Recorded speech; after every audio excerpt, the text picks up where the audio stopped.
Assalamualaikum warahmatullahi wabarakatuh. Halo semuanya, kenalin nama gue V. Gue stay di Taiwan untuk saat ini dan gue asli dari Blitar. Gue mau ceritain salah satu pengalaman gue di mana pada satu hari itu gue bener-bener bukan diteror sih, tapi lebih kayak gue ngerasa terganggu banget gitu dengan kehadiran mereka itu. Jadi ceritanya waktu itu bulan Januari tahun 2019, saya bersama 2 orang teman saya janjian untuk libur bareng. Dan kami memilih tempat wisata itu salah satu kastil di Taiwan. Saya tidak perlu sebut namanya, untuk teman-teman yang bekerja di Taiwan saya yakin tahu. By the way, kastil itu bukan bangunan bersejarah ya, jadi memang hanya tempat wisata yang arsitekturnya itu seperti kastil gitu, kastil-kastil Eropa. Sejujurnya hari itu aku gak enak badan, cuman karena udah janjian juga gitu jauh-jauh hari, aku nggak enak gitu untuk ngebatalin gitu kan. Dan karena merekanya sendiri juga excited banget gitu karena ngelihat di Google mereka searching tentang tempat wisata kami gitu. Jadi ya udahlah gitu, agak-agak demam gitu. Akhirnya udah janjian ketemuan terus berangkat. Nyampe di tempat wisata itu jam 11:30 siang. Dan karena tempatnya itu jauh dari stasiun, kita janjian tuh sama sopir taksinya untuk 3 jam lagi jemput kita di situ. Gitu. Oke, udah kita masuk. Pas baru masuk, gue ngerasa kayak disambut, bukan disambut makhluk gitu, enggak, cuma kayak ngerasa begitu masuk tuh kayak disambut dengan suasana yang gimana ya kalau aku bilang tuh agak-agak creepy gimana gitu, padahal tempatnya bagus gitu, ada danaunya gitu, ada danau buatan, ada dermaganya yang buat foto-foto orang-orang prewedding kayak gitu, dan rame padahal hari itu, dan nggak tahu kenapa gitu. Udah dong, masuk terus karena udah jam makan siang, akhirnya kita bawa bekal tuh, buka bekal kan. Nah, dan di situ emang ada spot-spot yang untuk pengunjung makan gitu, karena di situ kan nggak ada yang jualan makanan gitu, jadi cuma disiapin spot-spotnya aja untuk buka bekal gitu. Oke, akhirnya kita milih salah satu spot, dan di situ tiba-tiba mataku itu menangkap sesosok perempuan duduk di lantai pakai baju pengantin. Dia posisinya duduk dengan memeluk dengkul gitu, dan dia masih pakai apa sih yang kayak hiasan di kepala pengantin itu loh, kayak gitu. Tapi sanggulan rambutnya tuh udah sedikit berantakan gitu, jadi ada sebagian yang lepas dari sanggulnya dan itu menutupi sebagian mukanya gitu, dan dia itu posisi basah kuyup. Jadi di sekitarnya itu kayak tergendang air gitu, bajunya dan rambutnya itu basah. Gue ada feeling, wah ini nggak beres ini gitu. Terus selesai makan, temanku yang 2 ini kan pada foto-foto, karena aku nggak hobi foto, aku stay di situ gitu nungguin mereka. Terus karena si sosok itu nggak bergeming sama sekali, jadi gue pikir, wah ini residual energi gitu, ibaratnya bukan arwah gitu kan, jadi kayak rekaman masa lalu yang terjebak di situ gitu. Terus gue coba ngedekatin. Biasanya kalau hal kayak gitu tuh, saya biasanya kalau saya mendekat itu bakal dapat gambaran tentang historinya gitu. Dan benar saja, ketika mendekat, belum dekat banget sih, mungkin masih jarak 4-5 meteran gitu dari dia duduk di lantai itu, langsung kayak ada 3D gitu yang diputar di depan mata. Jadi sebenarnya dia tidak meninggal di situ. Meninggalnya dia itu di rumah, bunuh diri. Tapi kenapa residual energinya terjebak di situ? Karena insiden yang membuat dia benar-benar patah itu terjadi di situ. Jadi ceritanya dia itu sedang foto prewedding bersama calonnya. Tiba-tiba ada seorang perempuan datang, perempuan lain yang mengaku hamil dari si calon suaminya ini gitu. Yang mana akhirnya di situ si calon suaminya terpaksa harus memilih yang sudah hamil gitu. Nah, dan di situ sempat dia rame, sempat kayak dorong-dorongan gitu. Dia jatuh ke danau. Sebenarnya selamat di situ. Dan dia menangis di situ gitu. Residual energi yang terjebak di situ adalah ketika dia menangis, dia merasa dia kalah, dia merasa dia jatuh, merasa dia hancur lah gitu. Dan dia matinya itu di rumah gitu, bunuh diri, tapi terjebak kayak rasa sakitnya dia itu kan terjebaknya di situ gitu. Oke gitu. Pas udah dapet itu, udah dong gue pergi gitu. Maksudnya kayak yang ya udahlah gitu kan, karena itu diajak komunikasi juga nggak bisa kan kalau residual energi gitu. Udah akhirnya gue lanjut. Terus ada beberapa sih sebenarnya yang aku lihat di situ, kayak ada bapak-bapak di bawah pohon. Tapi ya udah, karena cuman lihat aja jadi nggak perlu ku ceritain lah ya. Lalu udah keliling muter-muter di tempat itu dan udah hampir 3 jam. Aku ingetin temen aku untuk telepon ke sopir taksinya, suruh jemput. Karena perjalanan dari stasiun ke tempat wisatanya itu butuh sekitar 45 sampai 1 jam, 45 menit sampai 1 jam. Oke, udah ditelepon. Terus dua temanku ini bilang, kita mau kamar mandi dulu ya, kamu nanti gantian gitu, kamu di sini nungguin taksinya gitu, takutnya nanti taksinya nyariin gitu, daripada nanti di jalan kan perjalanan kita agak lama gitu. Terus ya udahlah gitu kan. Udah akhirnya dua teman saya kamar mandi selesai, balik gantian saya dong sendiri gitu.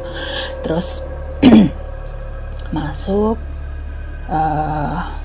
udah kamar mandi, buang air kecil, selesai. Pas keluar kan lagi antri itu, di luar ada beberapa kayak gadis-gadis gitu, ada 3 orang gadis, terus pada ngantri gitu sambil kayak ngobrol-ngobrol gitu kan mereka itu, karena kamar mandinya penuh. Terus aku cuci tangan di wastafel. Pas ini nggak sengaja aku lihat kan di cermin ada satu perempuan lagi, yang tadinya aku lihat itu 3, ada 4. Nah, perempuan keempat ini dia itu nggak nimbrung ngobrol sama mereka, enggak gitu. Dia jadi cuma kayak di belakangnya, terus kayak merhatiin omongannya mereka, kayak nyimak gitu. Tapi dia nggak ikut ngobrol gitu. Terus, nah pas waktu aku merhatiin si perempuan ini, karena posisi cuci tangan agak nunduk gitu ya, udeng atau ikat kepala yang khas Ponorogoku itu kan aku selempangin di pundak. Nah pas kan aku nunduk buat cuci tangan itu, ikatnya itu jatuh dan gue nggak tahu. Terus gue ditepok sama yang di belakang yang bilang, "Kak, kainnya jatuh," gitu. Gue otomatis noleh dong ke arah mereka. "Oh iya, thank you," kataku gitu. Dan pas gue noleh, cuma ada 3 orang di situ.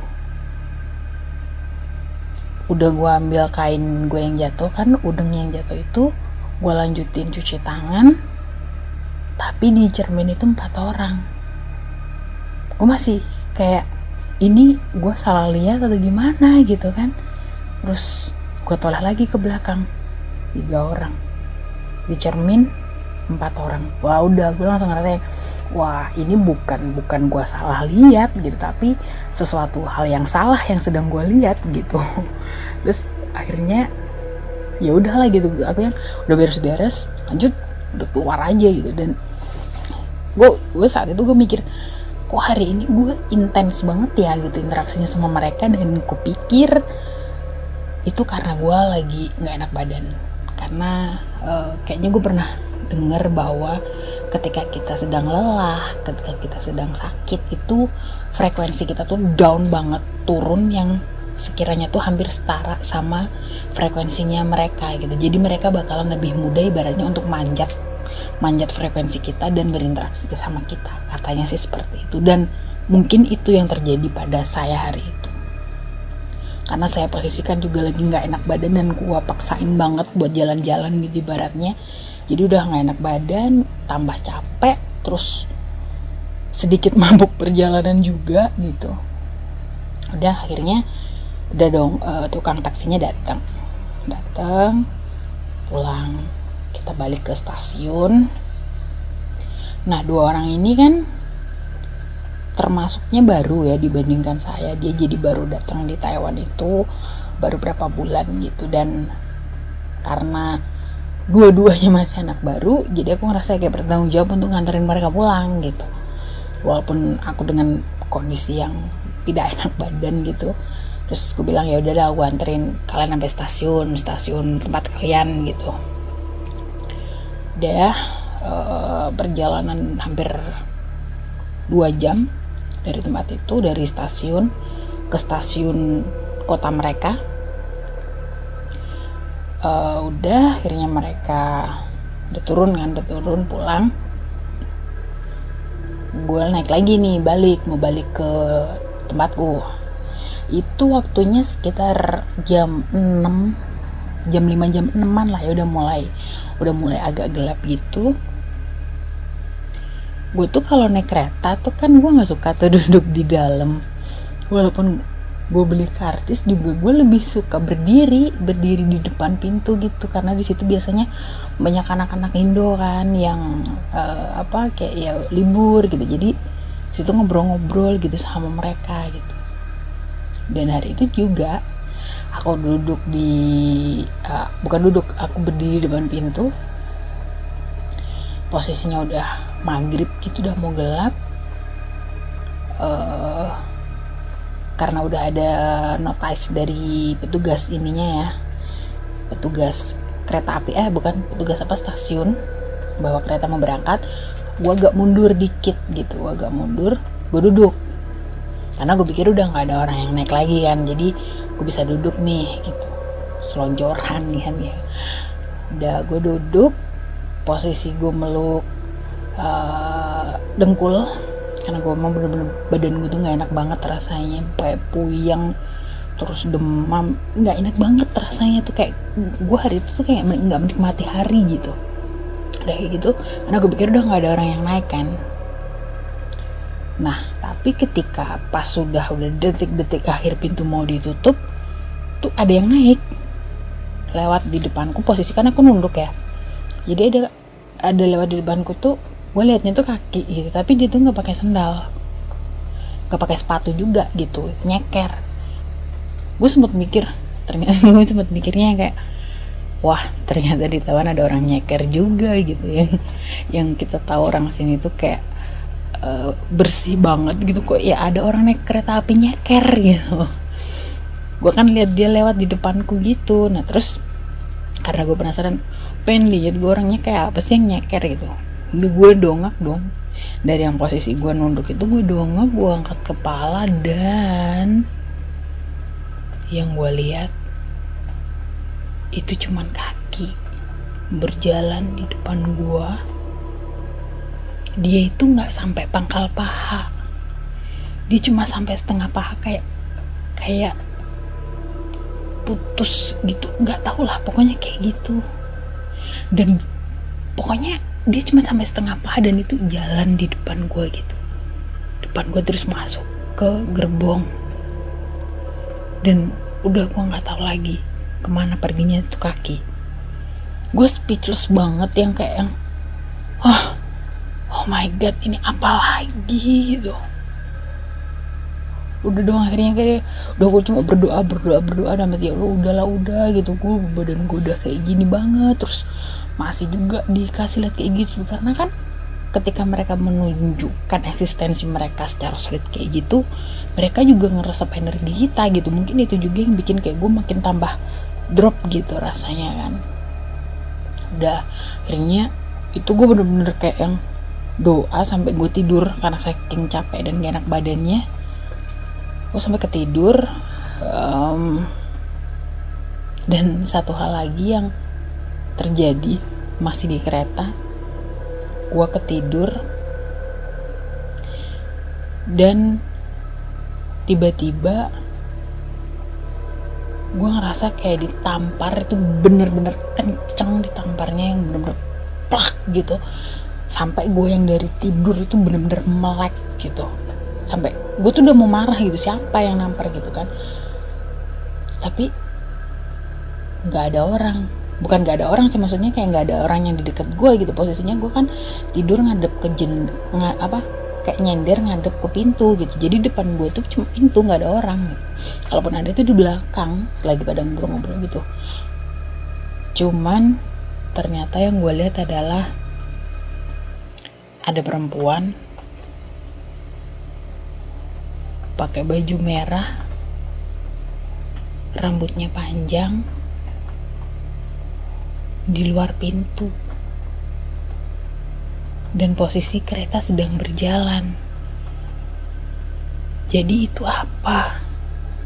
Perempuan apa? Dia melihat ke arahku dan tersenyum.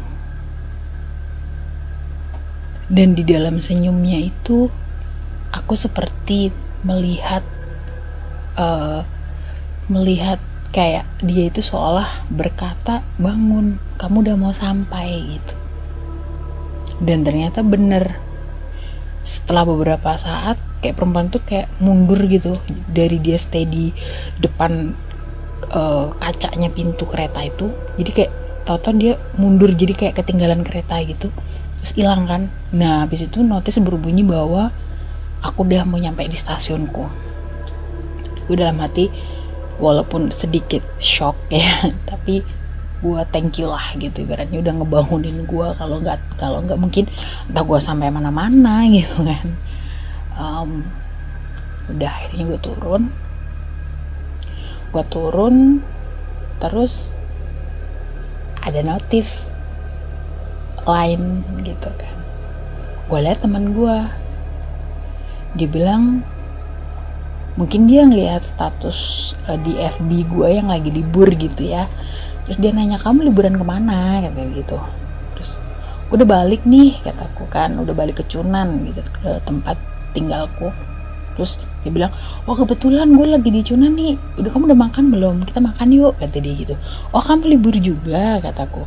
Terus iya gue libur, cuman gue nggak tahu kalau lu libur. Tadi gue taunya udah malam aja gitu. Kalau gitu, kalau tahu kan kita bisa libur bareng gitu. Terus ya udah deh, kebetulan gue juga belum makan nih gitu. Udah makan ya gitu. Udah janjian di mana gitu. Gue lagi di stasiun gitu. Ih kebetulan banget, gue baru turun nih kataku kan. Terus udahlah, ini janjian. Sebenarnya perasaan gue udah agak nggak enak ya gitu, karena gue tahu teman gue ini dia tuh bisa lihat gitu, bisa lihat kayak gituan gitu. Dan biasanya dia memang agak heboh anaknya. Maksudnya yang kalau aku tuh kalau misalnya lihat kayak gitu tuh dia, oh ya udahlah gitu.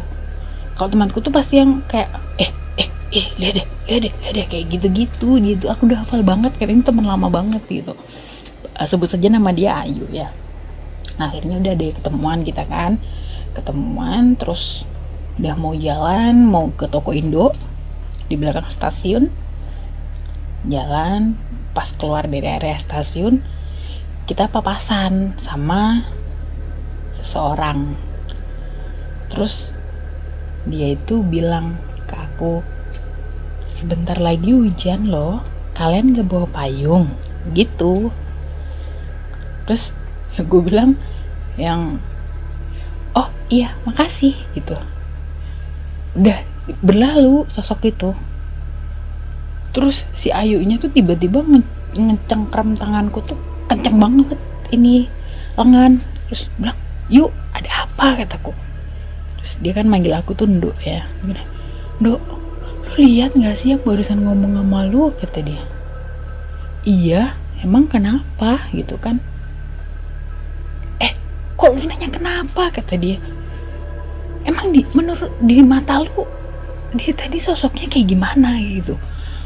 Gue pas Ayu ngomong kayak gitu, gue baru dek gitu, kemikir, wah anjir iya gitu. Gue baru ngeh kalau orang yang ngomong sama gue tadi itu, sosok yang ngomong sama gue tadi itu mukanya ya, jadi matanya tuh gede sebelah, terus mulutnya itu sampai sini, hampir sampai telinga. Jadi ketika dia ngomong tuh rahangnya tuh sampai kelihatan gitu. Cuman mungkin karena seharian gue diteror hal-hal kayak gitu, dan mungkin karena juga gue udah terlalu biasa, terlalu sering liat-liat kayak gitu, jadi kayak nggak ngeh gitu loh kalau itu tadi tuh something wrong gitu kan. Jadi kayak pas dia ngajak ngomong gitu, ya udah gitu, gue nggak bener-bener gue nggak ngeh dengan apa yang gue lihat. Gue bukan nggak tahu ya gitu, maksudnya gue bukan nggak lihat wujudnya dia kayak gitu, cuman karena ibaratnya karena gue saking terbiasanya lihat hal yang gitu, kadang tuh gue nggak ngerasa bahwa mereka itu something gitu loh. Dan itu gue, wah anjir iya ya, udah buruan makan, habis itu pulang gitu. Dan ya hari itu emang bener-bener hari yang berat banget buat gue, dan gak bakalan gue lupain dimana kayak hari seharian itu gue kayak diserang sama mereka. Oke deh, ceritanya gitu dulu. Semoga bisa jadi teman kalian untuk menghabiskan waktu sambil mendengarkan ceritaku yang tidak seberapa menarik mungkin. Kita sambung lain kesempatan. Terima kasih sudah mendengarkan. Assalamualaikum.